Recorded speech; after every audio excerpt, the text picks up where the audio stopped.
안녕하세요. 뉴욕의 샘물교회 현영감 목사입니다. 샘물교회에서 운영하는 오른날개 TV를 통해서 여러분을 만나 뵙고 있습니다. 지난 사순절 잘 보내시고 부활주일 잘 보내셨죠? 지난 부활주일 일주일 동안 하나님 말씀 묵상하기 위해서 제가 일부러 동영상을 올리지 못했습니다. 그런 가운데 오늘 저희가 주제를 제가 하나를 잡았는데요. 지난번 동영상에서 그 세례 요한과 예수님의 관계에 대해서 제가 말씀드린 적이 있는데 어떤 분이 저한테 그렇게 말씀을 여쭤오셨어요. 뭐라고 하셨냐면 목사님이 구속사의 메커니즘이라 그랬는데 구속사의 메커니즘이 뭡니까? 라고 이렇게 물어보셨어요. 물론 모르시면서 물으셨겠어요. 다 아시면서도 물으셨겠죠. 그래서 오늘은 제가 생각하는 구속사의 메커니즘이 뭔지, 근데 사실은 또 여러분이 구글링을 한번 해보세요. 구속사의 메커니즘 하면 정확한 개념이 나와 있지 않습니다. 그래서 제가 사실은 이 구속사 메커니즘이라는 말을 제가 만든 말이거든요.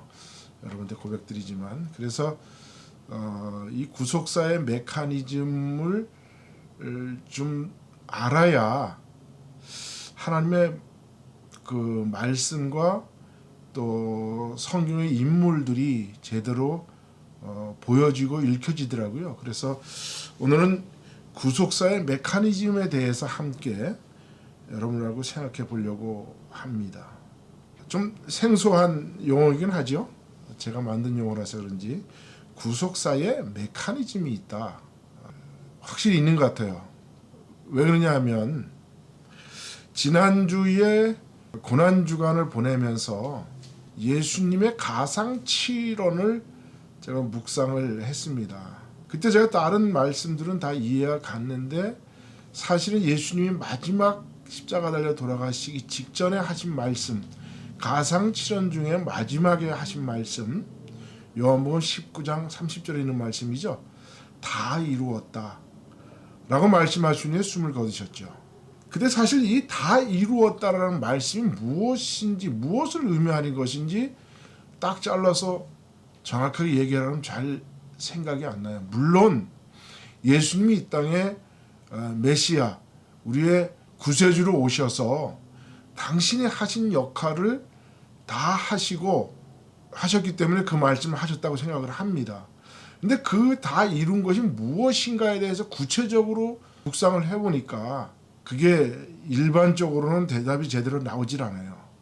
근데 그거를 구속사적 메커니즘으로 보니까 그것이 보이더라는 거죠. 그래서 제가 이번에는 그 구속사의 메커니즘에 대해서 누가 여쭤보기도 하셨고, 이 요한복음 19장 30절에서 예수님께서 다 이루었다 하시고 숨을 거두신 그 말씀, 이 다 이루었다는 것이 무엇을 이루었는지에 대한 그 말씀을, 그 뜻을 구속사적 메커니즘으로 한번 풀어봤으면 하는 그런 생각으로 오늘 이 동영상을 올리게 되었습니다. 예수님께서 무엇을 다 이루었을까요? 분명히 예수님께서 마태복음 9장 35절에 예수께서 모든 성과 촌에 두루 다니사 저희 회당에서 가르치시며 천국 복음을 전파하시며 모든 병과 모든 약한 것을 고치시니라 라고 말씀을 하셨습니다. 그 예수님의 사역에 대해서 말씀하셨죠. 그래서 이것을 예수님이 하신 세 가지 사역을 가르치는 사역, teaching ministry라고 그러죠. 그 다음에 복음을 전파하시는 사역, preaching ministry, 또 약한 것과 병든 것을 고치시는 사역인 healing ministry를 예수님께서 감당을 하셨습니다. 근데 이 세 가지를 예수님께서 이 땅에 오셔서 감당을 하셨는데 그것을 그럼 다 이루셨나요? 가르치는 사역, 복음 전파하시는 사역, 병 고치시는 사역, 다 이룬 것 같지 않은데 예수님께서는 분명히 다 이루셨다고 말씀하셨어요. 그래서 그 다 이루신 것이 무엇인지를 여러분들과 함께 오늘 구속사적 메커니즘으로 한번 풀어보려고 지금 생각을 합니다. 그래서 이 말씀을 들으시면 그렇구나 하고 나중에 고개가 끄덕끄덕 거려질 거라고 믿고 오늘 이 구속사의 메커니즘에 대해서 함께 나눠볼까 합니다. 구속사라는 것이 무엇인가라고 이야기를 하면 우리는 뭐 잘 아시죠. 아담과 하와가 범죄로 사탄의 죄의 노예가 된 이후로 인간을 구원하시기 위한 하나님의 구원 의지가 담긴 인간의 역사 안에서 하나님의 인격적이며 구속사적인 사역을 우리는 구속사다라고 이렇게 말씀드릴 수가 있습니다. 로마서 3장 23절에 있는 말씀처럼 모든 사람이 죄를 범하였음에 하나님의 영광에 이르지 못하더니 라고 말씀했습니다. 로마서에서도 분명히 모든 사람이 죄를 범했기 때문에 하나님과 함께 할 수 없다라는 이런 말씀을 하고 있죠. 그래서 모든 사람은 죄로 인해서 죄를 대속받아야 구원을 받을 수 있다. 그래서 자유를 회복한 상태로 다시 되돌리시기 위해서 하나님은 구속사의 계획을 만드셨다. 이렇게 우리가 이야기할 수가 있습니다. 그래서 우리의 현재 상태는 죄로 묶여져 있는 죄인인 상태이기 때문에 로마서 3장 23절은 분명히 우리 모든 사람은 죄인이다라는 것이 이렇게 말씀하고 있는 것이죠. 이러한 관점에서 그리스도의 구속은 바로 믿는 사람들의 죄를 진 상태에서 그들을 자유롭게 하시는 것이 예수님이 이 땅에 오시는 구속사의 목적인 것이죠. 그래서 로마서 3장 24절에도 그리스도 예수 안에 있는 속량으로 말미암아 하나님의 은혜로 값없이 의롭다 하심을 얻은 자라라고 우리를 그렇게 말씀해주고 있는 것이죠. 그렇다면 하나님의 구속사는 어떻게 이루어지고 있는가에 대한 의문이 생기게 되죠.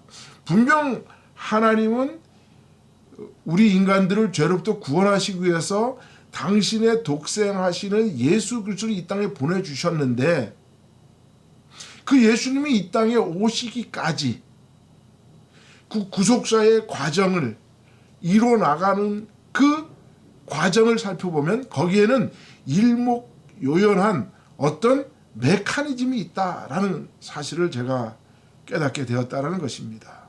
그래서 하나님의 구속사는 어떤 원리로 운용되고 있는가를 알아야 성경이 바르게 읽혀지게 되고 성경 속의 인물들의 면면이 바르게 보이게 된다는 사실인 거죠. 이것을 아는 것이 구속사의 메커니즘이다라고 저 이렇게 말씀을 드릴 수가 있습니다. 그래서 하나님의 구속사는 철저한 하나님의 계획과 원리로 작동되고 있다는 사실입니다. 먼저 메커니즘의 말의 사전적 의미는 사물의 작동 원리 또는 구조라고 말할 수가 있습니다. 더 쉽게 말하자면 어떤 일이 돌아가는 원리가 있다라고 말씀드릴 수가 있는 것입니다. 여러분 잘 아는 것처럼 기계가 돌아가는 원리도 메커니즘이라고 부를 수가 있습니다. 한번 예를 한번 들어볼까요? 자동차가 움직이기 위해서는 휘발유가 엔진에서 태워져서 열 에너지를 만들어서 피스톤을 힘차게 밀어 올리죠. 그것을 우리는 피스톤의 상하 운동을 일어났다라고 말씀할 수가 있습니다. 피스톤의 상하 운동을 다시 회전 운동으로 바꾸기 위해서는 트랜스미션이라는 작동이 필요합니다. 그래서 이 트랜스미션에서 피스톤 운동의 상하 운동을 회전 운동으로 바꿔주기 때문에 우리는 그것을 트랜스미션이다 이렇게 말씀하실 수가 있죠. 그래서 자동차 바퀴를 돌리는, 그래서 자동차가 앞으로 나가게 하는 그런 메커니즘이 자동차 속에 있다. 그 메커니즘을 정확하게 알아야 메카닉들은 자동차가 망가졌을 때 그것을 고칠 수 있는 기반이 된다는 거죠. 그래서 우리는 그것을 아는 것을 메커니즘이다 라고 이렇게 말할 수가 있습니다. 그래서 이 메커니즘을 알아야 기계의 정상 작동과 고장의 원인을 알 수가 있는 것과 같은 말이죠. 또 시장 경제도 마찬가지죠. 우리 시장 경제가 자유시장 경제 시장 속에서 시장의 가격은 어떻게 만들어지는가? 물건의 수요와 공급의 법칙에 따라서 결정되는 것이 가격이다라고 이렇게 우리가 이야기하죠. 그래서 그것이 우리는 시장의 메커니즘이다. 그 시장에 보이지 않는 손이다. 이렇게 우리가 이야기를 하는 것이죠. 마찬가지로 하나님의 구속사에도 메커니즘적 원리에 따라서 이 하나님의 구속사가 이루어지고 있다는 사실을 알아야 성경을 바르게 읽고 이해가 가게 된다는 것입니다. 그래서 이 메커니즘의 시작이 바로 창세기 3장 21절에 있는 말씀, 우리가 너무나 잘 아시죠? 아담과 하와가 범죄한 이후에 하나님이 그들을 찾아왔을 때 그들이 자신들의 부끄러움을 알고 그들이 옷을 해 입었는데 나무 잎으로 해 입었는데 그 나무 잎이 금세 말라버렸죠. 그래서 그들이 부끄러워서 하나님을 만나지 못하고 나무 뒤에 숨었을 때 하나님께서 그들에게 가죽옷을 해 입혔다라는 그 말씀이 바로 창세기 3장 21절에 있는 말씀인데요. 이 말씀으로부터 하나님의 구속사가 시작된다. 그리고 하나님이 아담과 하와에게 가죽옷을 지어 입히는 그 원리에 따라서 앞으로의 모든 구속사는 시작된다는 사실을 우리가 알아야 한다는 거죠. 사실은 이 이후부터 우리 인간 세계에서는 새로운 삶이 시작됐습니다. 어떤 삶이 시작됐습니까?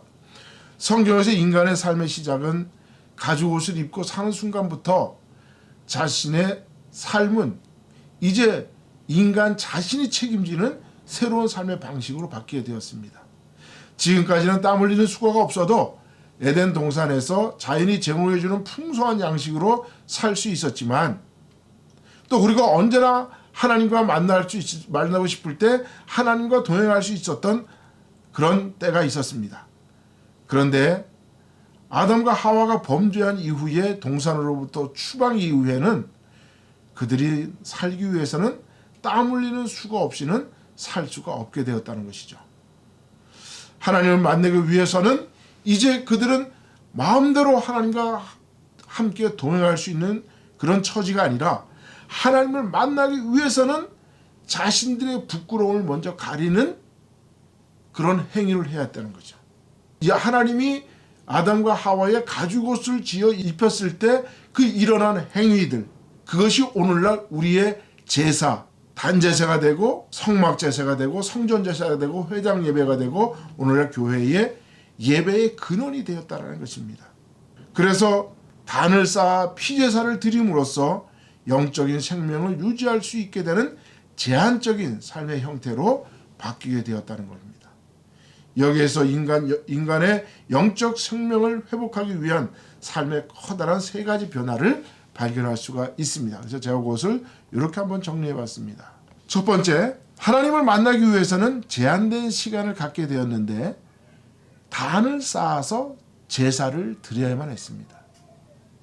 에덴의 동산에서는 하나님과 마음대로 동행할 수 있었는데 이제 범죄한 이후부터는 하나님을 만나기 위해서는 반드시 영적인 하나님을 만나기 위해서는 단을 쌓아서 제사를 드려야 하는 그 행위가 없이는 하나님을 만날 수 없었다. 그래서 바로 이 제사 제도는 하나님과 영적인 통로가 바로 이 제사의 시작이다 라고 이렇게 말씀을 들을 수가 있습니다. 이게 인간의 첫 번째 변화된 삶의 형태입니다. 하나님은 원래부터 죄와 거리가 먼 분이시죠. 아담과 하와가 의인이신 하나님과 동행할 수 있었던 이유는 에덴의 동산에서 아직 이들은 죄가 무엇인지 모르는 오로지 하나님이 처음 만드실 때 하나님의 형상과 모양대로 영적 생명을 가지고 살았던 사람들이었기 때문이었습니다. 그러나 이들이 범죄함으로 이 세상에 죄가 들어오고 죄로 말미암아 죽을 수밖에 없는 존재로 추락하게 되었다는 것입니다. 그러나 하나님은 이들이 죄인 상태로 그냥 죽게 놔두지 아니하시고 이들에게 다시 영적 생명을 회복시키기 위하여 하나님은 이들에게 단을 쌓게 하시고 제사를 드리게 함으로써 하나님을 만날 수 있는 유일한 길을 열어 놓으신 것입니다. 이제 인간은 피조물 중에서 유일하게 하나님께 제사를 드리고 영적 생명을 회복할 수 있는 존재가 되었다라는 그런 얘기인 것입니다. 그래서 아담이 범죄했을 때 하나님께서 분명히 내가 선악과를 먹는 날 너가 정령 죽으리라 라고 이야기하는데 사실 아담은 그때 죽지 않았어요. 육적으로는 무엇이 죽었냐면 영적 생명이 죽었죠. 그리고 아담은 930세를 살았습니다. 자, 그럼 범죄한 이후로 930세를 살았다는 얘기는 하나님이 930세까지 살 수 있는 육적 생명을 허락하신 것은 바로 무엇이냐 하면 아담에게 영적 생명을 회복할 수 있는 시간을 연장해 주셨다. 이 말은 다른 말로 표현하면 오늘 내가 이 땅에서 인생을 살아가는 이 기간은 바로 하나님께 나아가는 영적 생명을 회복할 수 있는 찬스다, 기회다라는 사실을 우리가 깨달아야 한다는 겁니다. 인간의 삶의 형태가 두 번째로 바뀐 게 뭐냐 하면 제사를 드리기 위해서는 자신들의 부끄러운 죄를 가리기 위해서 반드시 대속물인 짐승을 잡아야 했다는 겁니다. 대속 제물이 필요했고 대속 제물이 바로 중보가 되어서 하나님을 만날 수 있게 되었다는 겁니다. 아담과 하와는 하나님을 만나기 위해서 반드시 가죽을 얻을 수 있는 대속물을 드려야 했습니다. 짐승의 가죽을 얻어야 자신들의 부끄러운 죄를 가릴 수가 있고 하나님을 만날 수 있었기 때문입니다. 의인이신 하나님은 죄의 문제를 해결하지 않은 사람과는 함께하지 않으시는 것이 하나님의 구속사의 메커니즘의 원리입니다. 동이 서에서 먼 것처럼 하나님은 죄와 무관하신 분이기 때문인 것입니다. 그래서 제사의 가장 큰 의미는 짐승을 잡아서 가죽옷을 만들어 죄를 가리는 것입니다. 가인과 아벨의 제사의 비교를 통해서 하나님이 이것을 강조하고 계시죠. 물론 모세 이후의 성막 제사를 통해서 곡식을 들여서 제사를 드리는 소제의 제사도 있었습니다. 그러나 성경에서 말하는 제사의 기본은 죄로 인해서 필연적으로 자신이 죽어야 함에도 대신 짐승을 죽이는 대속 제사를 하나님은 허락하신 것입니다. 그래서 대속 제물로 제사를 드리게 하신 이유는 바로 우리의 죄를 위하여 십자가에서 대속하게 하신 어린 양 예수 그리스도를 통한 구속사를 미리 준비하고 계셨다는 사실을 알아야 한다는 것입니다. 세 번째로 인간의 삶의 형태가 어떻게 변했느냐? 세 번째, 짐승을 잡을 때 흘리는 피로 그들의 죄를 씻게 하셨다. 그래서 피제사가 필연적인 거였다는 겁니다. 피제사가 필연적인 거였다. 하나님이 피로 죄를 씻게 하신 것은 피는 모든 살아있는 생물의 생명을 상징하기 때문에 그렇습니다. 육체의 생명은 피에 있음이라 내가 이 피를 너에게 주어 단에 뿌려 너희 생명을 위하여 속하게 하였나니 생명이 피에 있으므로 피가 죄를 속하느니라. 그러므로 히브리서 9장 22절에 있는 말씀이 율법을 쫓아 거의 모든 물건이 피로서 정결케 되나니 피 흘림이 없은즉 사함이 없느니라는 말이 바로 이렇게 나왔다는 거죠. 그래서 짐승을 죽일 때 피를 흘리지만 역설적으로 피는 곧 생명이기 때문에 다른 사람을 다시 살린다는 의미를 가지고 있습니다. 예수님께서 십자가에 흘리신 피는 우리를 다시 살리신다는 큰 축복의 의미를 우리가 깨닫게 되는 것이죠. 이것을 정리해 보면 이렇습니다. 첫째로 피 흘림의 목적은 죄를 씻는 데 있다. 이 말은 죄를 속한다라는 뜻으로 번역될 수 있는데 언제나 값으로 속전을 치르는 것을 의미하죠. 그러므로 피가 죄를 범한 자를 대신하여서 씻어준다는 것을 의미하기 때문에 피를 흘림으로써 하나님 앞에서 죄의 빚을 갚기에 충분한 값을 치렀다고 말할 수 있게 된 것입니다. 그러므로 여기에서 야고보에서 말하는 죄의 싹은 사망이다라는 진리의 말씀이 성립되게 되는 것이죠. 무릇 죄나 죄인은 전적으로 거룩하신 하나님의 면전에 들어갈 수 없습니다. 하나님에게서 모든 관계가 끊어지는 것이 곧 사망이기 때문에 그렇습니다. 오직 이 죄의 싹이 지불될 때에만 그 선고된 형벌이 풀리고 죄인이 다시 용서를 받아서 하나님의 면전에 들어갈 소망을 가질 수 있다는 것이 바로 구속사의 원리인 것입니다. 그래서 레위기 17장 11절은 이것이 바로 정확히 피가 하는 일이라고 말씀하고 있는 것이죠. 두 번째로 피 흘리는 목적은 피는 생명을 위하여 죄를 속하는 역할을 한다라는 것입니다. 모든 생물은 그 피가 생명과 일체이기 때문에 히브리어에서 전치사 위하여라는 말은 언제나 값 혹은 비용을 표시할 때 사용되는 용어로 사용되어 왔습니다. 그러므로 피는 생명을 의미하기 때문에 하나의 피 흘림, 곧 죽음은 다른 생명을 살린다는 의미를 갖게 되는 것입니다. 피를 흘린다는 의미는 희생과 죽음을 의미하지만 이는 역설적이게도 하나의 죽음은 다른 생명을 살리는 의미를 내포하고 있다는 것입니다. 그래서 신명기 19장 21절에서 말하는 생명은 생명으로 대신할이라고 말씀하시는 그 말씀을 대신할 수 있는 근거가 되는 것입니다. 이는 예수님께서 비유로 말씀하시는 하늘의 씨앗이 땅에 떨어져 죽어야 많은 열매를 맺게 된다는 요한복음 12장 24절에 있는 말씀도 그것을 우리에게 증명해 주고 있는 말씀입니다. 그래서 예수님의 십자가의 죽음이 곧 이 피제사의 근거를 마련하고 그것을 마련하고 있는 그것이 바로 구약의 피의 제사의 가장 큰 의미라고 말씀드릴 수가 있는 것입니다.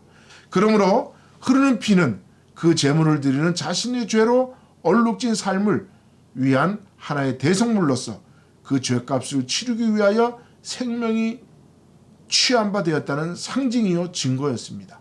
짐승의 피로 드리는 제사는 대속 제물로 오시는 어린 양 예수 그리스도의 구속의 원리를 예표하고 있다라는 것입니다.